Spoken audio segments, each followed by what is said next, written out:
Friend, video बनायचं एकच कारण आहे माझं. आज मला जायचं होतं फार्म हाऊसला फिरायला 1 दिवसासाठी.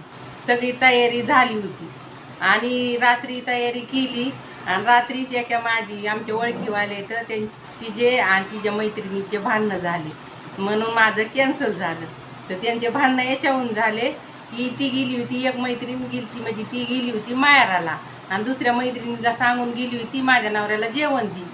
तर जेवण दी आणि तीच मैत्रीण पहिली दिला म्हणली होती की तुझा अर्धा नवरा आणि माझा अर्धा नवरा, तिच्यापाशी जेवायला ठेवून गेली होती ती त्याला, तिच्या नवऱ्याला.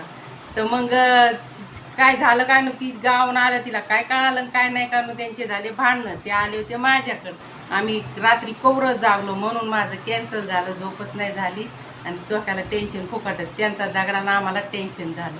तर मग कशाला नवऱ्याला दुसऱ्याचे पैसे ठेवायचं, जेवायला द्यायला लावायचं, येड्याच येतात. लावलं पण पहिलं पण तिला म्हणली होती बरं का, ते पहिलं तिला म्हणली होती तिला की जी तिची शेजारनी पैसे जेवायला ठेवून गेली होती ना, तीच तिला म्हणली होती की नाव जो तुझा नवरा आहे तो अर्धा माझा नवरा आहे, पहिलंच म्हणली होती. तरी पण ठुलं होतं. मग आल्यावर काय कळालं काय नाही काय माहीत झाले त्यांचे भांडणं. मी पुरं नाही सांगणार, शॉर्टकट म्हणजे सांगितले तुम्हाला. बघा मग त्यासाठी शेजारनी पैसे नवरा नाही ठेवायचा, आपला घेऊन जायचा, नाही तर मग पुढं खाऊन पुढं राहू, पण नाही सांगायचं.